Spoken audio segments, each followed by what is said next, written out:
Welcome to Stories from the Museum. I'm Richard LaFrancis, and I'm director of the Pappy Boynton Veterans Museum. These are stories that we have about artifacts right here at the Pappy Boynton Veterans Museum in Coeur d'Alene, Idaho, birthplace of legendary Marine fighter pilot and flying tiger, Pappy Boynton. Our goal is to preserve the stories of everyday Americans who have served our nation in order to give us the freedoms that we currently enjoy. Today's episode is about Sergeant Earl Mcnutt. Sergeant Mcnutt represents tens of thousands of Americans who died in combat, whose stories are generally not told. His story would have vanished into the mists of history if not for a remarkable set of circumstances which you'll learn about now. And if you're wondering why I'm wearing a World War II Japanese high-altitude flight suit, I'll try and tie that together at the end of the episode. But you're going to hear about Earl Mcnutt's story now. The museum has many stories that have come in almost by serendipity. For example, several years ago, I was closing up the museum when we had our old location, and there was a pickup truck parked in front of the museum. I walked outside to the people. I said, "Hey, are you looking for the museum?" And they said, "Oh, yeah, we're camped out north of town here. We came specifically in to see the Pappy Boynton Veterans Museum." I said, "Well, we're pretty much closed up, but as long as you came in, I'll just go ahead and open it up and give you another tour." So that's what we did.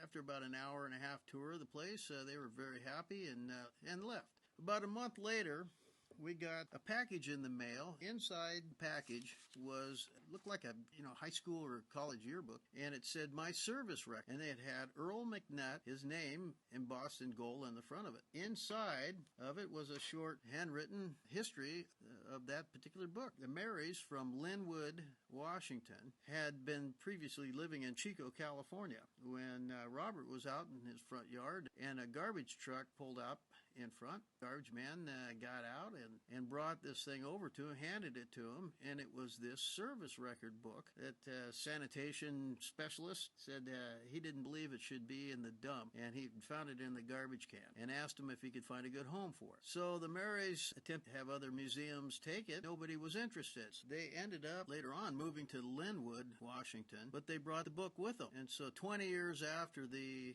garbage man found it in the dump, they took a tour of the Pappy Boynton Veterans Museum and ended up just mailing it to us because they felt they'd found a home for it. Now, this particular book here is something that we have not seen before, but apparently they had a lot of them because it's pretty professionally done. We think that the Earl's sister compiled this after his passing, but you could see from the contents that there was an awful lot of affection and respect from his co-workers, people that knew him as a manager of the Boston store.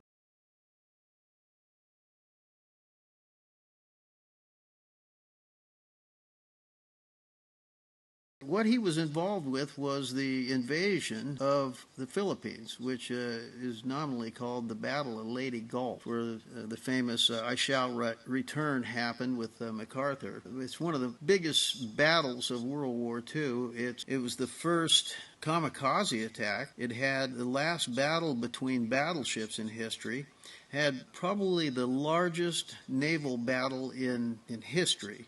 Over 200,000 naval personnel in everything from carriers to destroyers all the way down from both the Imperial Navy and the United States and Allied navies. In addition to that, after a whole series of major naval battles, which you could go on the net or go to the library and do the research, it's absolutely amazing how much loss there was just on all factors, and that's just the naval part. The actual amphibious landing on the Philippines was enormous. In the first days of battle, the Navy lost over 3,000 men just in the battle, almost 5,000 seriously injured. That's before the Army went ashore. The Army losses were over 16,000 men killed and over 55,000 injured. And, of course, that's not slight injuries. So It was a very major deal. On the second day, Sergeant Earl Mcnutt was with the 722nd Depot Corps 2 stacking ammunition after the initial landing and bombs and whatnot. A Japanese bomber came in, and the pilot dropped the bomb, hit the ammunition, and it literally pulverized about 70 of the 90 people working at the compound. Of course, the other 20 or so were seriously Let's injured. have a show of hands from those who've got any idea what these scrambling soldiers are up to here. Besides pulling army strings at Camp Gordon Johnston down in Florida. It's kind of a mystery because the jumping off point, that's obvious. He had no family. It ended up, his sister putting together this service record. It probably stayed with his parents, probably a spot of reverence and memory there at their house. And then after they passed away, probably went to the, his sibling. And then, after 70 plus years, it ended up in maybe a great niece or great nephew or something, and they had no idea who it was other than a family member that was killed in some war in the past. They had to move someplace, and next thing you know, it was gone until the guy driving the garbage truck just happened to see it in the garbage can and pull it out, and it ended up at our museum. And we now are telling the story. Because it came to the museum, it actually started taking legs of its own. Researcher Dale Childers uncovered an awful lot of interesting things regarding the Battle of Leyte Gulf. But let's back up here a little bit. This enormous battle here, it seems to be lost in the mists of history. This major and epic, huge operation in which Sergeant Mcnutt gave his life. Just not only the American death and casualties and huge loss of ships and carriers and cruisers, the Japanese also lost 3 battleships and carriers and destroyers. And in the land battle itself, of the 530,000 Japanese soldiers there at the beginning of the invasion, 420,000 plus were killed. That's an enormous amount of people. Just think how many engineers or doctors and scientists potentially were killed right there on their side, let alone ours. The Japanese commander was General Tomoyuki Yamashita. He was nicknamed the Tiger of Malaya, because what he did was he actually, with 70,000 troops, managed to capture British and defeat the British at Malaya and Singapore.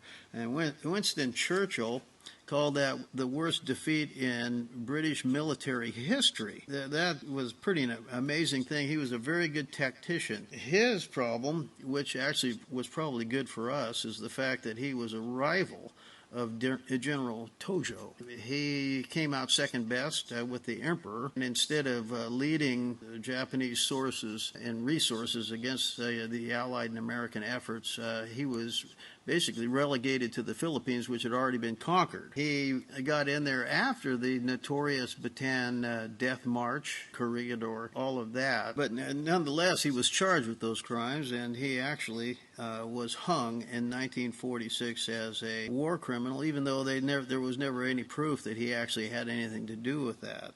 But to summarize this whole thing, this battle is one of the most amazing things, and his life was not given up in vain. That Japanese bomber that came in was just plain old lucky.